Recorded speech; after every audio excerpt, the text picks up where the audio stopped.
Hello, my beautiful friends. Welcome to episode 5 of our viewer submissions. I guess this is the first time YouTube is seeing the new her. If you follow me on Instagram, you've seen it already, but surprise! I was wearing a green shirt earlier and I thought, oh, giving off a little Queen Mira vibes. Jason Momoa, you just hit me up. Shout out to Hair by Cara Harris on Instagram for making my copper dreams come true. We've been wanting to do this for a while.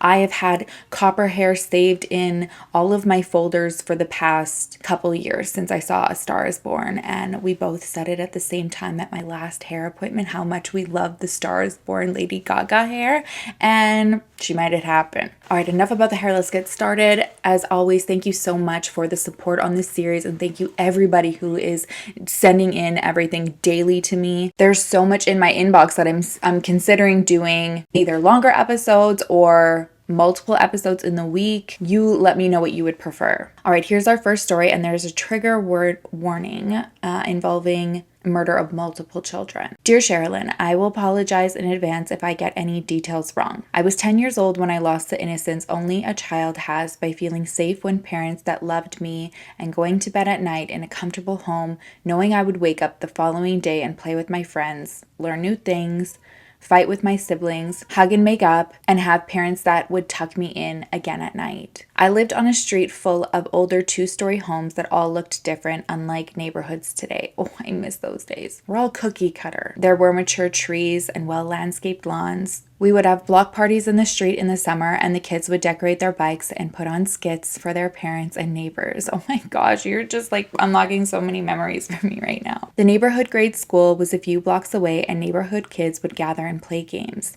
use the playground, and in the winter have snowball fights, build forts, and whatever else we could find to do. It was 1978, and kids didn't sit inside and play video games or watch TV. We were outside until the streetlights came on, and our parents called us in for dinner. It was a different time, when it was safe to play outside and be a kid. On a cold winter's day, on January 6, 1978, I went to grade school to hang out with the other kids in the neighborhood. I don't remember a lot about the day, but I do remember a little blonde-haired boy that was in my class named Simon Nelson was also there. A group of us were playing games, and Simon and I had a bit of a disagreement, and I said I hated him and stormed off and went home. I told my mom what I said, and my mom told me, never ever say that to somebody, because you never know if that is the last time you will see them. And she told me the next time I see him to apologize. That night, I went to bed like any other night, and I was exhausted from the day. I woke up later in the middle of the night from a nightmare about Simon and me telling him I hated him. I was crying and went into my parents' room, and they had me climb in their bed and fall back asleep. My mom worked for the Rockford Register-Star and was woken to a phone call from them that there was an emergency and that she needed to come in immediately. A huge story broke, and they were to run an extra edition. The last time an extra edition had been in Rockford, Illinois was when Pearl Harbor was bombed. My mom knew this had to be huge. They told her a family had been murdered overnight and all the children were killed. As it turned out, my friend Simon was one of those 6 children. Simon Peter Nelson, the father of the children and husband to Ann Nelson, had murdered all 6 children during the night. The kids were Jennifer 12, Simon Peter III 10, Andrew 8, Matthew 7, Roseanne 6, David 3, and their little dog Pretzel as well. Kids' cases are really hard for me, but I know they're important, especially when they're coming from you guys. There's just this added responsibility that I feel that I have to give you that voice. And it's weird because I find a different strength in being able to do this using your words. So thank you. Roseanne and Jennifer were in an upstairs bedroom and were sleeping when their father, I don't even know if I can say this. I don't want to be too graphic. So he hit them with a rubber mallet multiple times and also stabbed them multiple times. The dog Pretzel was also cut and found between the girls. The 4 boys were in an attic bedroom and were killed the same way, but it appeared that one woke up and knew what was happening. It haunts me to this day. I heard that Simon's wound indicated that he was standing rather than laying down. I can't even stomach the thought. I can't either. This is tough. Simon Peter Nelson, friends and neighbors called him Pete, was born in Rockford but raised in Elgin, Illinois. Sorry if I'm pronouncing that wrong. By both of his parents. He was pretty much average at anything he did and often underachieved. His father was abusive to the family and very particularly abusive to Simon. His father suffered from depression and ultimately committed suicide. For anybody who's confused, we're talking about her friend Simon's father, who's also named Simon. Simon Peter found his father's journal and blamed his family for his mental state. Simon carried that burden and it changed him. He had struggled with keeping jobs and is described as being soft-spoken, a gentle giant at 6'4" and 275 pounds. He married his first wife and it didn't work out and they divorced. Years later, he married Anne. She was a slender woman, an ice skating coach. She worked at the Riverview Ice House and was my mother's coach. My parents were avid bridge players and had invited Anne and Pete to come over on January 6th to play cards. My sister Katie was best friends with their oldest daughter Jennifer, and they had tried to arrange a sleepover that night at Jennifer's house, but her dad said no. I always wondered if this was premeditated because of that. Anne was unhappy with her marriage, and skating had become a huge issue between the two of them because Anne was spending more and more time at the skating rink and less time at home. The kids were not well cared for, and the older kids helped a lot to take care of the younger kids. It is said by the neighbors that the kids were often left at home without baths and didn't have toys to play with. Anne's increased unhappiness in the relationship led her to tell Simon she wanted to go to Wisconsin to stay with her parents and to think about the future and make a decision about the marriage. Pete was so distraught about the failure of his relationship, he begged her to stay while he gets work, loses weight, and overall becomes the husband she needed. It was too late. Anne's attorney called Pete and told him Anne wanted a divorce. Pete was beside himself to the point he called a friend and begged him to go see her at the hotel in Wisconsin and beg for her to reconsider. The friend agreed. Pete became increasingly stressed and claims to have had visions of his father telling him to kill the children. He then claims when he went to the basement to get a rubber mallet and the hunting knife, he saw his dead father going upstairs to kill the children, and he was crying and begging for his father not to hurt the kids. Ooh. When Pete was finished murdering his family, he got into the car and drove to the hotel that his wife was at, and his friend was there as well. As it turns out, Anne and the friend had been having an affair. Pete broke down the door and started beating his wife and told her, "I have done something so sensational, you'll never work again." He told her that he had killed all the children. Someone had called 911 and the police arrived and took him into custody. They contacted the Rockford Police Department and sent officers to the home and found all 6 children deceased in their beds. Simon Peter Nelson confessed to the murders of his family but claimed insanity. He was sentenced to life in prison. Simon Peter was up for parole many times, and every time I signed the petition to keep him behind bars. As a child, I lost a huge part of myself that night. For several weeks, I was afraid to go to sleep. What if my dad killed me when I was sleeping? Oh my gosh, I can't imagine. 10 years old, of course you're gonna think that. I tried to make myself as small as I could in my bed, so if he tried to hit me with a rubber mallet, he would miss me. Oh my gosh. In my 10-year-old mind, that made sense. Well, yeah, it does. For the rest of the school year, Simon's seat was empty. A constant reminder that an innocent child was lost in such a cruel way. I've always wanted this story to be told, but it was before the internet, before social media, and many have long forgotten these kids. Simon Peter Nelson died at the age of 85 in prison. I will never understand how he could do what he did and never will. Ann Nelson married the friend from the hotel and moved away from Illinois. She has also passed away. Thank you, Sherilyn, for being their voice and sharing with your community. These kids deserve their lives, but at least they can be remembered. Kristen. Whew. Thank you so much for sharing that story, even though that was hard, really hard. You're right, they don't deserve to be forgotten. And this is also a huge reminder of how one horrendous act has this massive trickle effect, not just on the family of the victims, but their friends and people who knew them, acquaintances, or even somebody who can just see something similar in them and it resonates with them and sticks with them. For, 10-year-old little you to be afraid of your father and crawling up into a little ball at bedtime because you were scared of him coming in and hurting you is just heartbreaking. I'm so sorry you lost that part of your innocence so young and trust, but thank you so much for sharing that. The next story says, "Hi Sherilyn, thank you for taking the time to tell your subscriber stories. These are often stories not appropriate for polite conversation, but they need to be told. Also, a very great point. I know that there's something very therapeutic in sharing stories. And like you said, it's not always the topic of conversation that you probably want to have in your everyday life, but to have an outlet can make you feel a little bit better somehow. To avoid bringing unwanted attention to anyone close to this case, I will not divulge the city or the names involved in this case.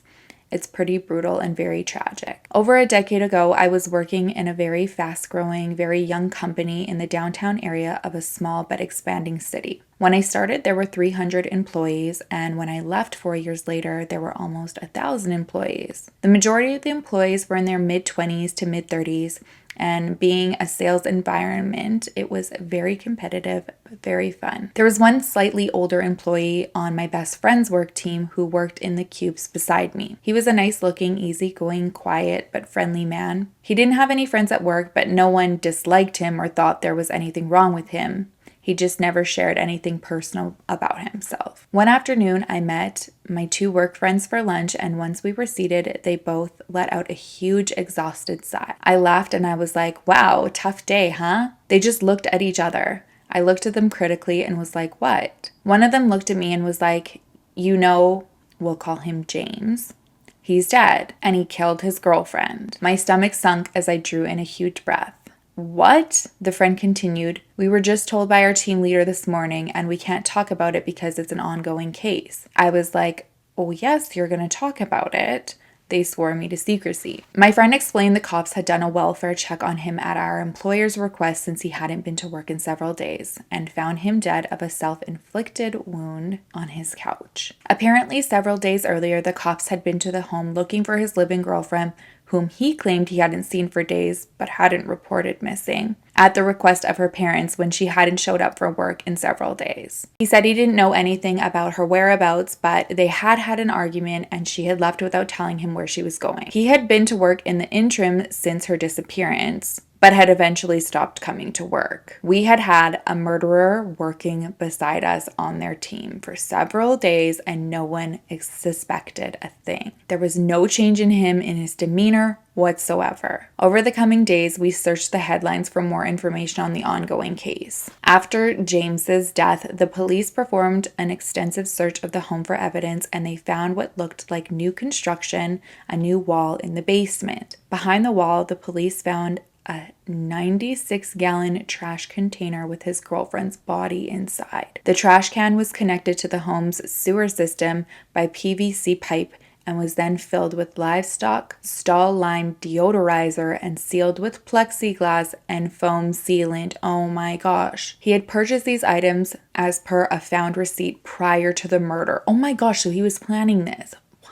To think this conniving murderer was among us just living life as normal was beyond comprehension. No kidding. Apparently, he couldn't keep up the pretense and stopped coming to work, eventually ending his life. Goes to show you, you just never know somebody. May she rest in peace. Thank you, Sherilyn. We love you and the fam dearly. Sippendale C. That is so eerie. Can you imagine just working next to somebody and they've done this? They've thought this out even before and then carried it on, and they're just at work knowing what they've done at their home and like the condition they've left their loved one, because you can't love someone and do that. It's crazy because these stories don't seem real when they're like that, and I'm constantly bringing myself back in to make sure I'm reminded this is real. This happened to somebody. As unbelievable as it seems. The whole plexiglass and PVC thing just gives me like Joe Goldberg vibes. Jeez. Thank you for sharing this story. I'm sure this will probably stay with you forever, and no matter where you work, you're always going to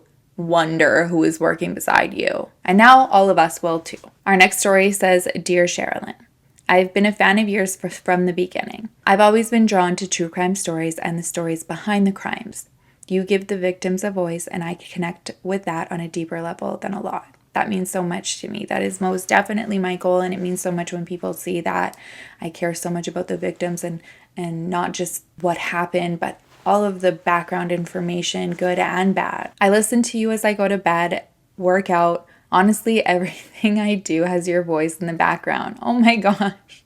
I love hanging out with you all. I know you have a ton of entries, but I thought I'd enter mine. I wish not to be named just because of the nature of the story. I will also be using fake names. This has child abuse, sexual assault, and murder. For your information, trigger warning. Sorry for the rambling. I'll get into it. You're never rambling. I'm a rambler. She starts the story by saying, my father, the murderer. So a little background. I have 13 siblings ranging from 43 to 3. Ooh, that's a range. 4 females and 10 males. I was born 9 months after my father got done serving a 10-year prison sentence for armed robbery and assault. Growing up, we had a different childhood than most. My birth mother starved us because men don't want fat girls. My mother emotionally and mentally abused us. We would go days without eating, and every week we had a weigh-in to make sure we didn't gain weight. Oh my gosh. My father was a heavy drinker and drug user. When I was 8 years old, it was a time when it got bad. My father began staying away for all hours of the night, giving my mother free rein. I didn't know this at the time, but my father was breaking into houses for anything he could sell for drugs. This is when my mother left.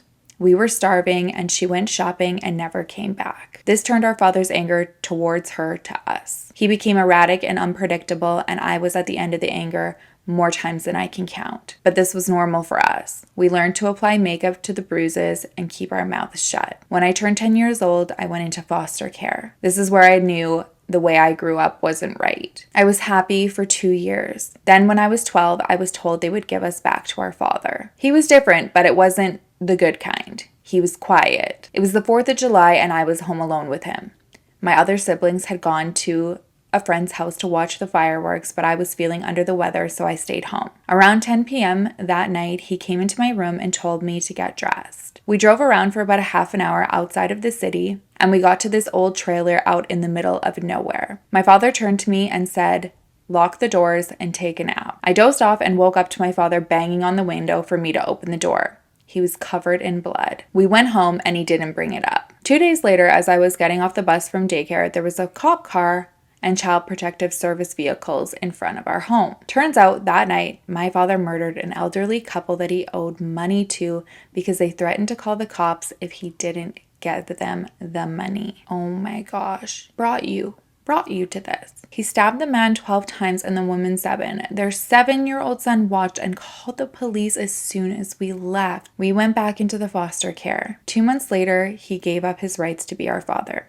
3 months later, he had a court hearing and was sentenced to death by lethal injection. He died waiting on death row in 2021 due to organ failure. I was adopted December 19th by a wonderful family along with all my siblings under 18. Oh my gosh, I was 17. Due to my father and the people that were after him, we all got our names completely changed. Oh my gosh. This is why I didn't use names. I mean, very understandable. You don't need a reason to, but I understand completely. I went through a lot of therapy and breakdowns, and I'm finally healing and happy. Oh my gosh, that makes my heart so happy. I can't imagine. I weigh 135 pounds and I'm 5'3". I joined the U.S. Army and I can proudly say I am nothing like my parents. Oh my gosh. I'm the first biological sibling to graduate high school. Good for you. I have brothers in prison as well as sisters. I haven't been home in 2 years, but I couldn't be happier than I am now. I just wanted people who grew up with abuse to know it's okay to tell somebody. And for those that see something, say something because you never know who it'll help. Thank you so much for taking the time to read this.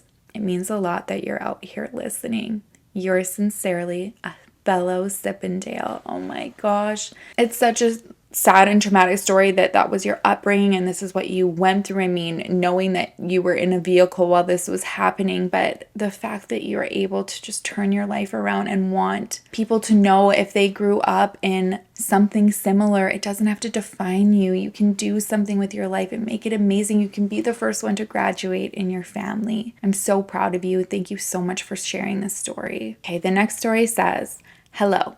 I met A when I was 9 years old. She was one of the only people in my life that showed me a genuine human connection. I was moderately bullied from the first grade throughout, and she was one of very few people who didn't mind being my friend regardless of being bullied by association." I'm so sorry that happened to you. From the 5th grade on, A and I were basically attached at the hip. If I wasn't at her house, she was at mine. Her being the middle child, she had a younger brother who was 3 to 4 months old when I met him, and an older brother who was 15 when I met him. They lived in a small 2-bedroom apartment, her older brother having his own room and the younger brother in a crib in his parents' room, which meant she didn't have a bedroom until her older brother moved out when he turned 18. She took over his room for a little while, but shortly after her brother moved out, her papa was unable to care for himself and he needed somewhere to live. So they ended up getting a bigger house where she had her own bedroom. She had a lot of friends in high school. She was very smart, driven, and the funniest person you could have ever met. She had this glow about her that drew everybody towards her. She always knew how to cheer somebody up or make them laugh, and her laugh was so distinctive that even today I wish I could go back and hear it one more time. After high school is when she met, the name is redacted, we'll say her boyfriend. They worked at the same place and ended up in a relationship. At first, it seemed like a match made in heaven. He took her out on dates constantly, and she seemed head over heels for him. After about a year is when stuff started going wrong. He began being unfaithful and verbally and physically abusive. He cheated on her, pushed her around, and lied constantly, but she loved him, so she stayed. In about June 2019, he moved into her family home, and her only stipulation was that he wasn't lazy like he was at his parents' home and that he clean up after himself. He agreed. At this point, A and I were not speaking. We had had an argument about miscommunication and stopped talking. It was on August 4th, 2019, the day after her birthday, that I had a very, very strong gut feeling that I needed to apologize, whether I thought I was in the right or wrong, and that I needed her in my life. Little did I know she would be dead in a month. After I apologized, we picked up the friendship like nothing had ever happened, and we spoke every day, all day. I learned that she was 4 months pregnant, and I was starting to think about gifts for her and her baby. Come August 25th, 2019, I was at work and we were texting. I asked her what she was doing and she left me on read around 8:45 p.m. At about 10:15, her mother messaged me on Facebook. Me being the friend of hers that she had contact with, she said, "I have bad news. A and her boyfriend have taken their lives tonight." I immediately froze and freaked out. I had just messaged her not even 2 hours ago.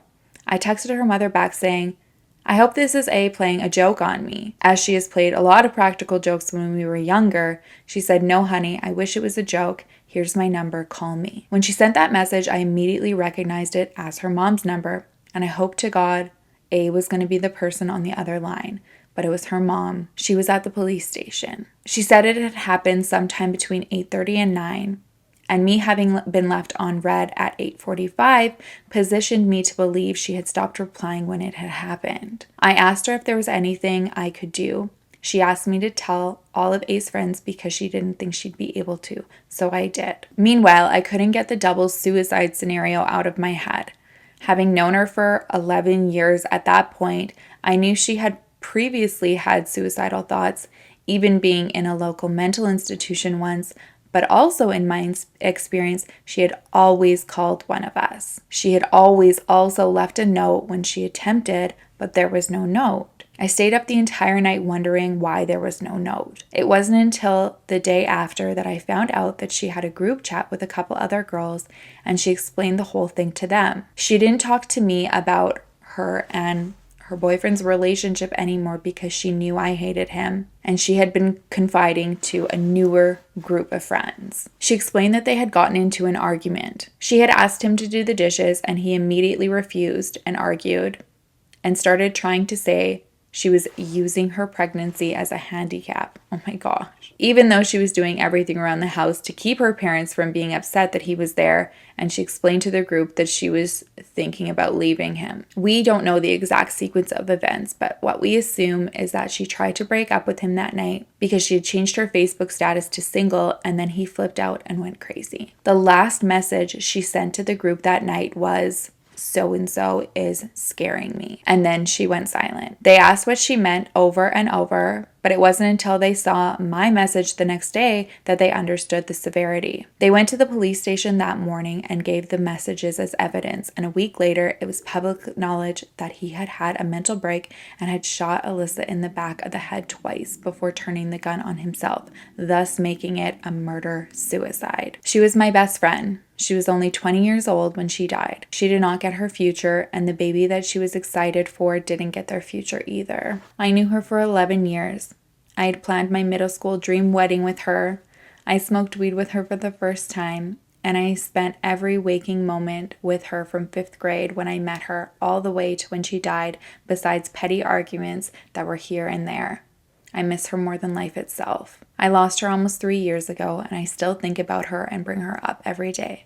I don't think I will ever be able to fully get over what happened to her. I miss her. Oh my gosh, my heart. First, I am so sorry for your loss, but I hope you can find some strength in being the person that had this gut feeling that something wasn't right and was able to change the narrative of what happened. And that no, it wasn't this, double suicide Romeo and Juliet type situation. She didn't want to end her life. She wanted her life. She wanted her baby's life. And it was taken from them. I hope you can find some comfort in knowing that you are her voice when she didn't have one. And thank you so much for sharing her story. All right, this is our last story. Hi, Sherilyn. I wanted to start off by saying I love your channel so much. I always enjoy drinking some wine, putting a face mask on, dyeing my hair, and having your videos playing on a Wednesday night. I love that we can do those things together. Thank you. I have a story of my own that I haven't told anyone except for my boyfriend because it almost doesn't feel like a real thing that happened to me. When I was around 9 years old, my mom tried to kill my dad. My parents have been divorced since I was around 4 or 5 years old, and my earliest memories often consisted of arguing between my parents and household items being flung around the room. I can particularly remember a hairdryer being thrown at my dad. I can't remember what exact argument led up to this particular event, as my mind often blocks a lot of my traumatic memories out, but I remember screaming between my parents. My mom grabbed a knife from the kitchen and with rage in her eyes pulled me, 9 years old, and my brother, who was 10 years old, aside in the living room and told us, "You guys are going to help me murder your dad." Oh my gosh. Whatever crazed, mentally insane face you're imagining in your head is exactly what she looked like knife in hand and all. I remember feeling scared and crying and shaking my head no. My brother was doing the same. She replied, "Yes, you are. Yes, you're going to." We ran into our room and hid behind the slightly closed door, still peeking out to watch and make sure our dad didn't need help if anything went down. Oh my gosh, you guys are so young. The kitchen was directly outside our bedroom door where we were watching our mom starting to corner my dad by the fridge with the knife held in the air. I remember my dad loudly, but as calmly as he could, saying, "Bruna, calm down. Put the knife down." My brother and I were screaming at the top of our lungs, yelling at her to stop. We were still crying, and I was squinting with my eyes shut as hard as possible because I didn't want to watch my dad get murdered. When I opened my eyes back up, I saw that my dad had managed to gain control of the knife. My mom was trying to take the knife from him, but as she grabbed onto the blade, she cut one of her fingers open pretty badly and there was a lot of blood gushing out. She then started to spray and smear her own blood on the walls and onto the carpet to make it seem like my dad had intentionally harmed her. While she did this, my dad rushed out of the apartment and called the police. After that, I remember being taken to a hospital where my mom was getting her finger sewn back up, and I remember cops being outside the hospital door. The police took my dad's statement and had my brother and I write down our own versions of what happened. I remember my dad repeatedly telling the police, "I don't want to press charges,"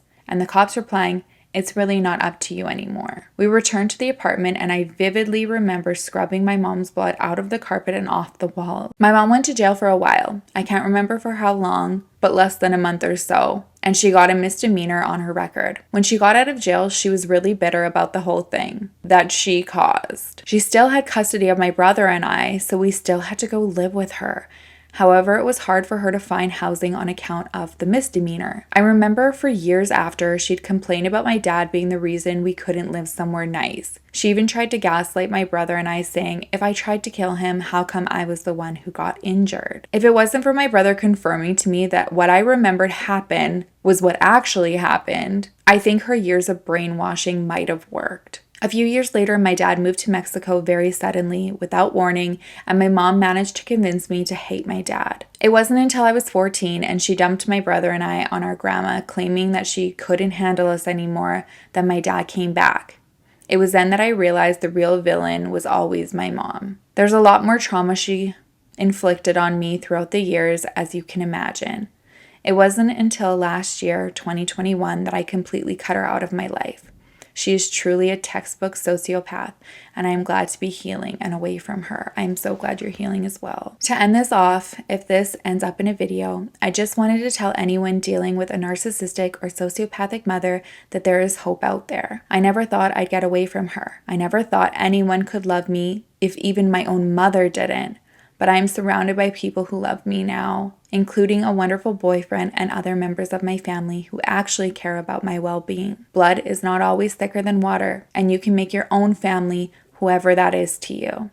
Don't be afraid to cut out family, if they're actively hurting you, despite who may disagree. This is so true and so important, and I'm so glad that you said this. Family is not always family, and there are most certainly people that you can find in your life or who may already be in your life that, although they're not blood related, can love you so much more than you ever thought you deserved or was imaginable, because you had somebody in your life who was making you feel like you didn't deserve that love and acceptance. Thank you, Sherilyn, if you're reading this. Thank you for allowing a space safe for us to tell our stories.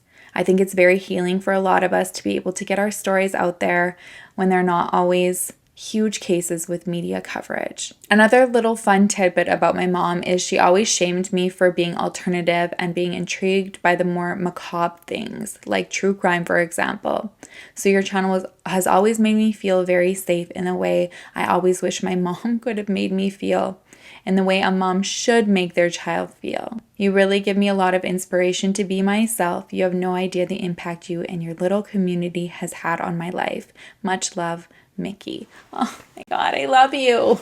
That means so much to me. Thank you for being here and for choosing us as your chosen family and feeling safe here. I can't put that into words, like how much that means to me. And thank you for your story. You have no idea how you yourself are going to make so many people also feel safe and understood who have probably felt the same way by somebody in their life or may in the future feel and experience the same things that you have. All right, you guys, thank you so much to everybody who submitted today. Thank you for everyone who has been submitting. And thank you for watching and listening to these stories and just making people feel heard. Everybody watching and sending so much love and support in the comments. Your love and acceptance and understanding and words of encouragement are so important. All right, you guys, please let me know if you want me to do longer episodes, more episodes in the week, maybe a combination of both. I want to hear from you. Thank you so much for watching. If you haven't already, please don't forget to like and subscribe. It means the world to me. I love and I appreciate you all so much. I'll see you soon, and I'll miss you much.